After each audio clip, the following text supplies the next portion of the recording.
Today is the 21st of March and it's the official start of spring, the first day of spring. So to celebrate, I thought I'd wear my lovely Hawaiian shirt, which I've not worn since Christmas. And look at my cherry trees. They're all in full bloom. The crab apples are coming into leaf. These have all been outside throughout the winter, so they've had no protection. But despite that, they're all in leaf. And if you turn to the other side, our great big Magnolia tree, that Magnolia solangiana, that's coming into bloom. And if we take a quick walk around, you will see that all the trees are in different stages of leafing. This Trident maple has stood out here throughout the winter in temperatures of minus 10 degrees centigrade. It was not put away, and it is almost about to open completely into leaf. So this has survived well. The large tridents I don't protect in the winter because I know that they will survive. These trees also were brought out only about a month ago, so they've not had a lot of protection. But let me now take you into the greenhouse, because in the greenhouse the maples are more advanced and they've got some beautiful colors. So let's go there. You will see in this greenhouse, this is our workshop area, and these are trees that I've repotted. I'm not sure if I showed you this one, but this great big maple was repotted 2 days ago. And many of the trees have been repotted. I'll take you for a quick tour and a quick walk. This Deshojo has been in the greenhouse throughout the winter, and it's coming out beautifully in leaf. Look at that vibrant red. No wonder the Deshojo is the favorite maple for most people. And these are trees that I'm still shaping and retraining. This is a Trident maple coming to leaf. We repotted this 2 days ago.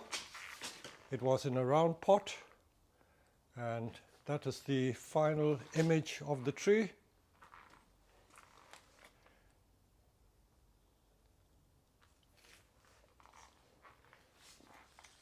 There are some unusual plants here. This is that other half of that tree that I split with the axe, but this is only the root that survived. That very thin sliver of wood didn't survive. I showed you that bigger piece earlier on, but the flower on this one, already the petals have all dropped. This is the slow, but there is another tree. This is a Japanese tree called Prunus, Tomen, Tosa. The leaves are completely different. It's almost like a viburnum leaf, but the flowers are very pretty and they carry beautiful cherry-like fruit. So I'm keeping all the flowers to bloom, and I'll try and sow the seeds of that cherry, but they also grow from cuttings, so I'll do some experiments with growing from cutting. We have lots of interesting trees that are all in different stages of blooming. This is another forsythia. I did do a separate video about forsythia. This is one of the stumps that has been growing in this flower pot, so it's ready to put in some sort of bonsai pot. And if I take you for a quick walk around the nursery and show you the stages of the leaves of these different maples. This greenhouse, which is our workshop, is about 3 to 5 degrees centigrade warmer than outside. So the trees are a little more advanced. This is a Benichidori. Benichidori has a soft pink color, not as deep red and as bright red as the Deshojo, but the color of the pink is very subtle. I will show you some more maples because all the maples are all in different stages of developing. If you go in there, you can just see there's another tree which is the Asahi Zuru. That has got 3 colors, pink, cream and green. But because it's a variegated type of Acer palmatum, they are not very good in strong sunlight, and they can burn very easily in the strong sun. So that has to be kept in the shade a lot of the time.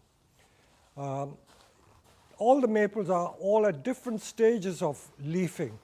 Some are more advanced than others. Don't ask me why, but that is the way they turn out. I want to just show you. Now this is the base of a Deshojo that I've been air layering. It was about 8 or 10 feet tall, And you see these parts which are cut. I must have made about 5 or 6 big trees from this Deishojo. And all this growth, which is about 1.5 meters, 1.5 meters long, this is all last year's growth. So can you imagine how strong this tree is? It is ever so strong. And it's being grown in that famous Peter Chan split trunk maple style with 2 trunks. So I'm going to air lay a little more here and a little more here. I'll get 2 more trees with a thick trunk. Last year, I air layered this part of the tree. And if you bear in mind the color on that leaf, that tree has been in leaf for the last 4 weeks. So already the color has started to change. Those of you who grow Deishojo will know that the new leaves are that vibrant red. This is the top of the tree that I air layered from that parent tree I showed you just now. And there's some more air layers. So this tree has produced countless number of offspring.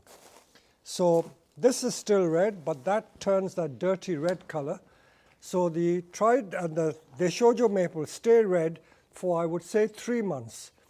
I would say we are now at the middle of March, so you get March, April, May, June perhaps, and by June they will be completely green. So Deishojos don't stay green all year. This again is a Benichidori with a very soft pink. That's Benichidori. Benichidori is a much misunderstood tree. It's a lovely tree, but because it's a soft pink, it's not as loved as the Deishojo. And here, while I'm passing, is a beautiful Magnolia, and this is one of the Solangiana, and the variety of the Solangiana is called Cleopatra. Beautiful color. There is another one which is called Susan, and that's also got this deep purple color. These are our 1- and 2-year-old maple seedlings, so they will be grown into bigger trees. They're leafing as well. We use these for making forests, by the way. And this is a Japanese white beech forest, Fagus crenata, and there are 9 trees here, 3, 4, 7, no, more than that, 12, 7, 5, 12 trees. I think 1 or 2 have died. But just one of the trees has started leafing. And although they're all growing together, some are more advanced than others. This is starting to leaf as well. The Japanese white beech forests never seem to do very well because the stronger trees dominate the weaker trees, and as a result, they tend to strangle the weaker plants, and you invariably get some younger trees dying. This is another beautiful Deishojo just about to come into leaf. And this is again another of the triple colored ones, Asahi Zuru, pink, cream, and green. And this is the big Benichidori, which we started air laying in October, a bit late in the year, but it was done as an experiment to see what would happen. I don't think it would root during the winter, but come the spring, it's going to send roots out in abundance. So that will start growing well. And let's have a look at some of the other plants here. There are plants everywhere. As you can see, they're all in different stages of being developed. More Deishojos there. This is that great big mountain maple, which I air layered back in September 2019, and you can see already leafing. So it's only been 18 months since it was separated, but this tree in fact was taller than the greenhouse, so I had to cut off the top 2 meters. So this was like a 6-meter tall tree that I air layered, and it rooted in 6 months. Another major air layering, which I think I showed you in another earlier video, is this great big larch. Look at all the buds coming. This was a 6-inch diameter trunk that I air laid, and that was successful as well. So I must have saved 40 years by air layering, and I've got a tree in 6 months' time. While we're in this greenhouse, I will just show you a few more things. These Satsuki Azaleas are being regrown, so they're being grown in moss, but I've just fertilized them heavily. So they're going to send out new shoots, and we're going to restyle these trees. We grow trees here for a long time so that we change the shapes, add value to the trees, and make them more beautiful. So all these trees are being worked on and reshaped. Even the ficuses, you will have seen it in a separate video. We wire them and shape them to improve them. So there's always something going on in here. So let me now take you around. You see more Deshojos. Deshojo is our favorite tree, without a doubt. And look at these cherry trees in here. These are going to be grown into bigger trees and they become bonsai. So they're not sold in a hurry. The aging factor takes time, and we take our time to develop them into stronger trees. Not all the larches have come out into leaf at the same time. I would like to show you some other trees. I don't know which bird that is. Could be a robin. I think the robins are having a fight. Those are great big Korean hornbeams.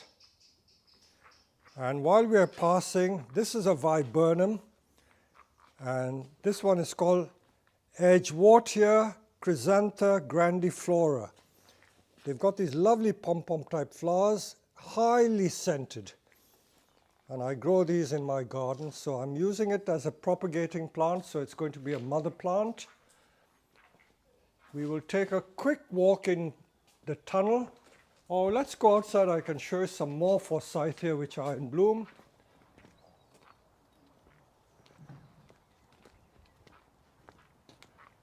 These maples are growing in the open. They have not been protected. So that's our famous thick trunk forsythia dug out from the hedge. It's always admired every year. So that's a grand old tree. Let's have a quick run through the tunnels. These Trident Maples were repotted last week, so they're recovering here.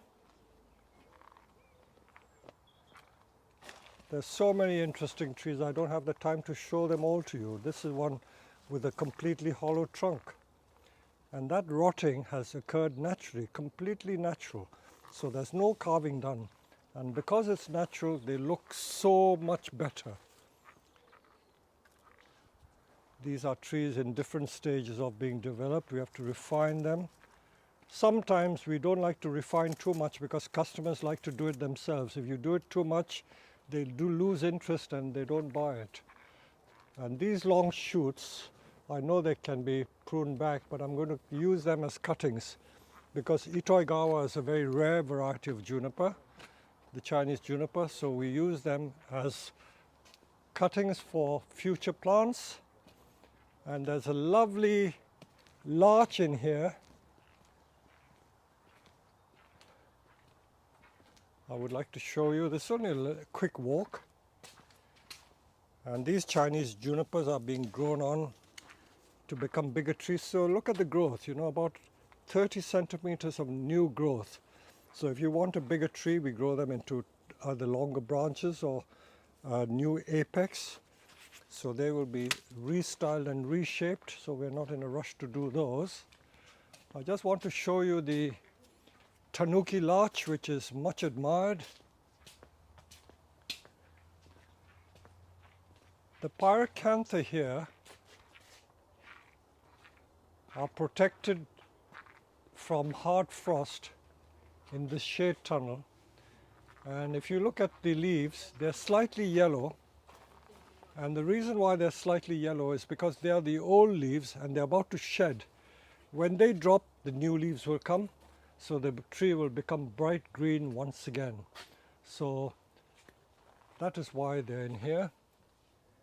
And they will have their flowers pretty soon, white flowers. While I'm passing here, have a look at this Trident maple. most unusual trident maple. This came from Japan in the, I would say, late 80s. We imported quite a few in the late 80s, and that's the last one I've had. And I've kept it because it's a very unusual style. It's just a tree laid on the side like a raft, and all the branches are growing from that fallen trunk. I don't know why more people don't grow that style. It's so easy to make, and it's all rooted as.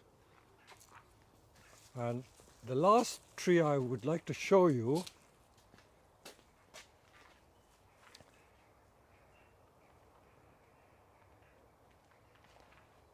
is this beautiful Tanuki Larch. You may have seen it before, and look at all the foliage, apple green foliage of the larch. So the trees in here are protected, so they have a slightly elevated temperature. The temperature here is always 3 to 5 degrees warmer than outside, and as a result they grow much faster and they have a longer growing season. Again, while I'm passing, this is a customer's tree. This is the famous John Naka Blows Juniper group. I pruned it pretty hard, and I'm waiting for it to produce new foliage because I repotted it as well. So when it starts growing again, and I just want to be absolutely sure that there's no setback, I will return it to the customer. I never return customers' trees straight away. I always like to make sure that they're growing well before they go. And look at these maples. Look at the growth. That's all 2 weeks growth. About 15-20 centimeters of growth. That's all new growth. And while I'm talking of new growth, people often ask about cuttings. This is what we call the ideal cutting. The new growth which has just started to turn hard, that's a heel cutting. So that's the ideal cutting material for propagating maples. As I said, we don't have space to propagate everything because if you look down here, all our cuttings of junipers, seedlings, Satsuki Azaleas, we propagate all these here, and I fear that if I keep making more and more cuttings, I will run out of space. So I hope you've enjoyed this little tour. This is a forsythia with a thick old root. I'm going to develop it more. I'm waiting for it to produce more branches. And then this is a little experiment that Thibaut has done. We're air layering by simply putting a little flower pot in there and hoping it will root. This is a standard method of propagation, so that's not very unusual. So I hope you've enjoyed this little tour because I always like to show the different things we do. I'll just stick this in, although I don't use hormone rooting powder, it might well root.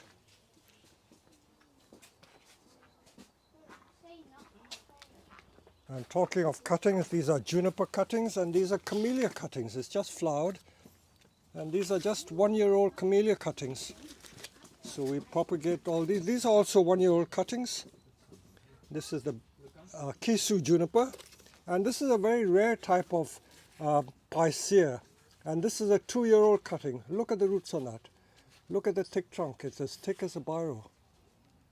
That would make a beautiful marmee tree. So these are all propagated here. All propagated here. And those are the Korean hornbeam seedlings that we sowed. They're from seed. So there's always a little bit of interest wherever you look. These are Last year's cuttings. 2 years old now. Yeah, second year, and we started wiring it.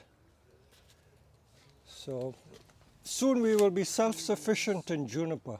And those are larch forests that we made. I keep saying that the final, this is the one that the Italian master worked on. This is the tree that I've changed the shape or remade it, and we will follow the progress of this in due course. So I hope you enjoyed this little tour.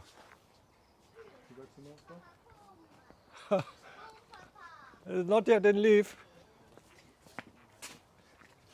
This, if you remember, was that field-grown mountain maple, which had the girdling root round and round. I've still got to refine the root, so you will follow the progress of this in due course. Lots to see, but it's growing extremely well. And the trunk is massive. Look at that, absolutely massive. Okay.